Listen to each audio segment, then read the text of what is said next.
Welcome back to another episode of the Cover 2 podcast. I'm your host, Lawson Turner, as always, and we got a series ender last night as the Oklahoma City Thunder fall to the Dallas Mavericks in 6 games.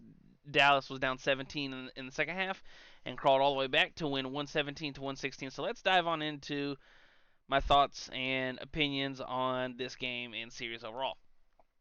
I thought that this would be the series that OKC's youth really showed out. Like, this core is a really, really young core, and they have the potential to be really, really good. Kind of like how OKC used to have, in 2012 and 11, and when they had Harden, Durant, and Westbrook, and we thought this is this young core that's going to be fantastic for years to come.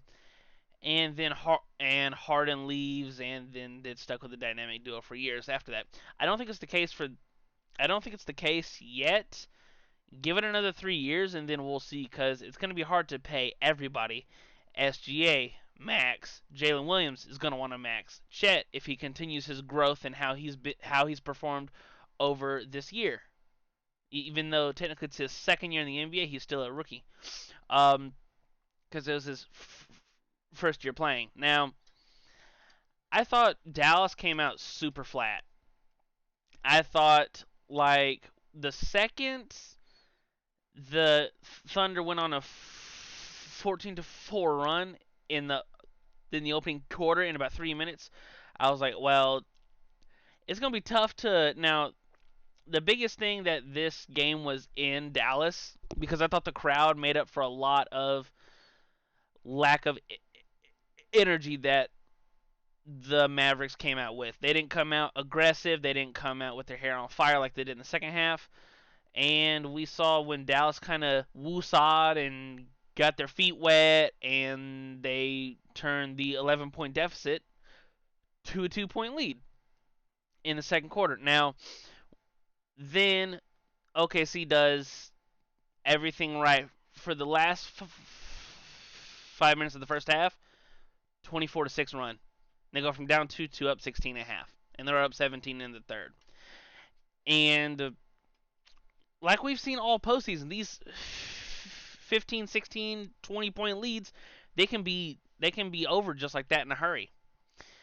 Now, it's tough when you now it's tough to not come out with your hair on fire with your Dallas, because you've all these game sixes at home when you're up 3-2. It's like, worst case scenario, we got game 7, and we saw Kyrie 4 points in the first half. Now, he ended with 22, which is great that he scored 18 in the second half, because they really needed it. But let's get to the fourth quarter. I want to shout out, because Mavs were down 9 in the fourth quarter.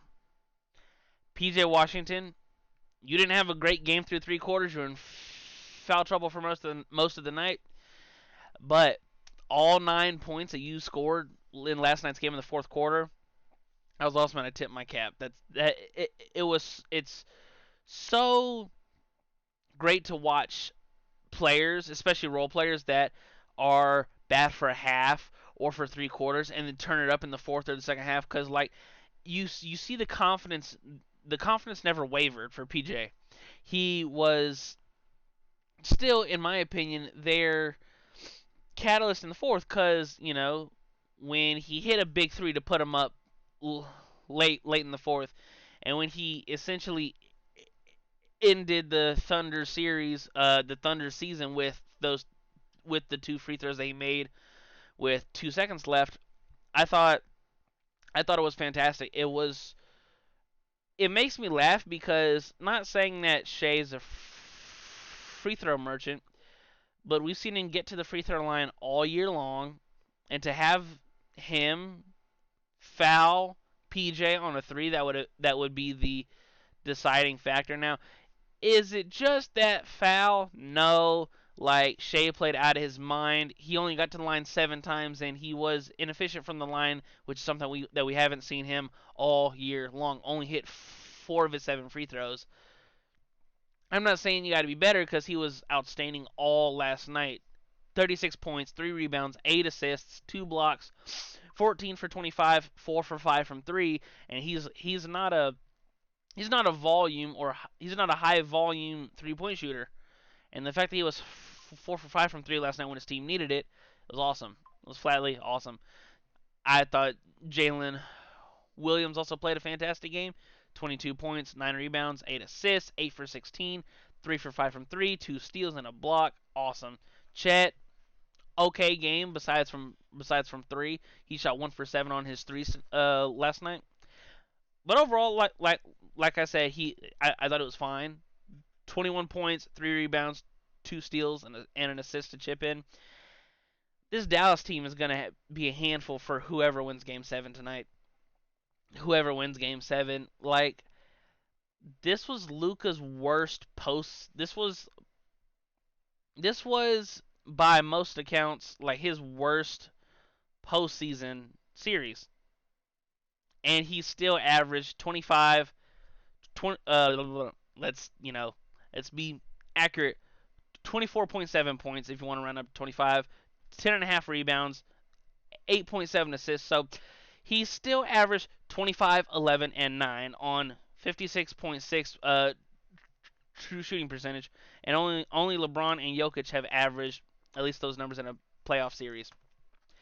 It's fantastic to see. Now I had kept mentioning in other Mavericks videos where it's like we're waiting for that Luka explosion, but for this series he did exactly what his team needed him to do in order to win. Now they could be OKC in 5 if they could have hit their free throws, but they still win and advance. And in the postseason, especially this time of the year, it's survive and advance. Let's dive into the Mavericks key guys and their games. Luka, 29 points, 10 rebounds, 10 assists, 9 for 15, 4 for 6 from 3. Really, really efficient on offense besides his 7 turnovers.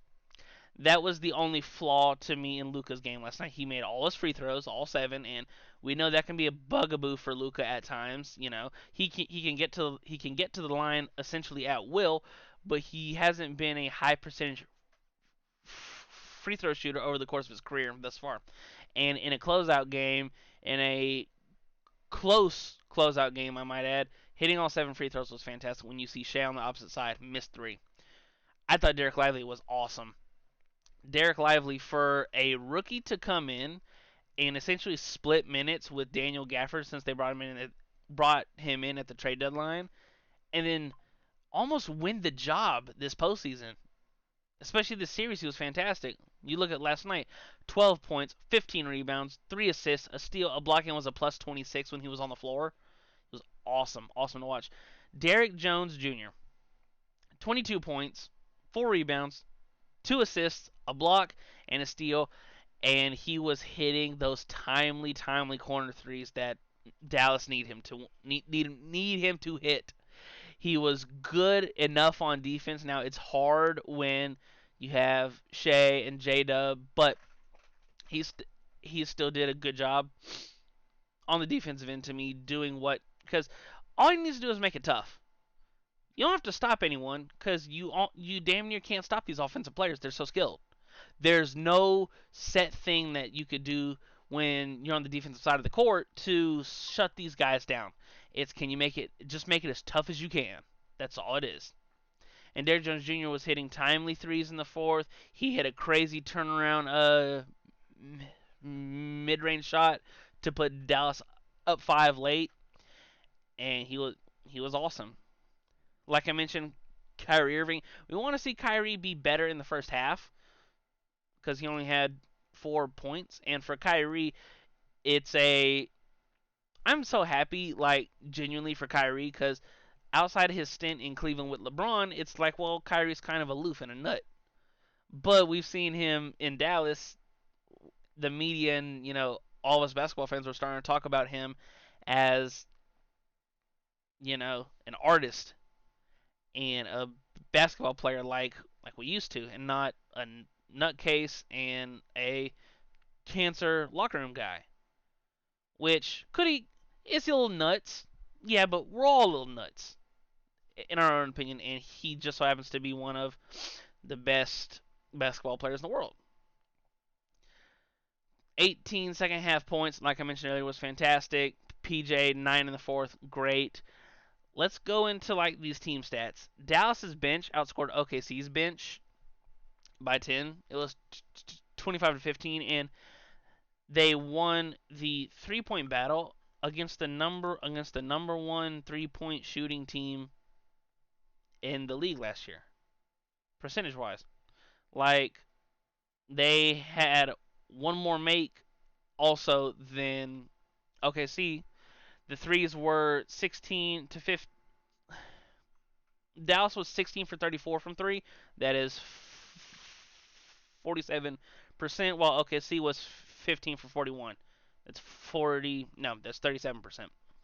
So like they won the 3-point line by three. They won the free throw line battle.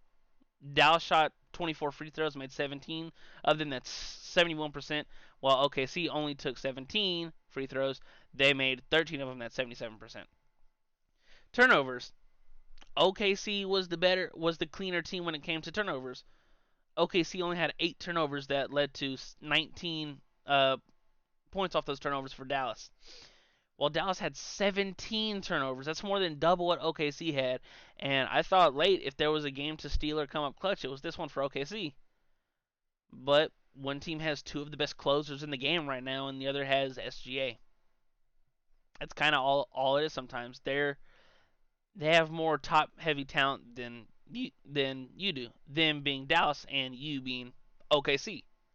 They just had that. They had those two superstars, and Shea's a superstar, and Jalen Williams probably will be one. He he's a star, and he's a to me he's a borderline superstar because there's damn near no holes in his game. He shoots the three well. He gets to the rim well. He shoots good from mid range, and he's long enough to play really good defense. Like there's nothing to me that's a hole in J Dub's game. Chet, it's tough to say because we saw Dallas dominate the glass again. Dallas had 47 rebounds to OKC's 31. They had double the amount of offensive rebounds. OKC had 7. Dallas had 14. OKC had 8 second chance points to Dallas's 27. That's the biggest thing for me. Like, when you're just giving these teams all these extra chances, you know what's funny? They had double the amount of OKC. Dallas had, double the amount of offensive rebounds, and OKC still took 10 more shots. Now, granted, it also is in part of the turnovers because Dallas had 17 of them, and normally when you turn the ball over 17 times in an NBA playoff game, you lose. But it was awesome last night to see Kyrie and Luka go not crazy crazy, but they snapped and they came up clutch in the fourth quarter, and I cannot wait to see who they're going to play in the Western Conference Finals. Well, that is all I have for you guys in this episode of the Cover 2 podcast. Be sure to check us out on Twitter at the Cover 2 Pod 26. Link will also be in the description to make it a little bit easier. And as always, thank you so much for watching the Cover 2 podcast and for the Cover 2 podcast. I'm Lawson Turner, and I will talk to you guys later. Peace.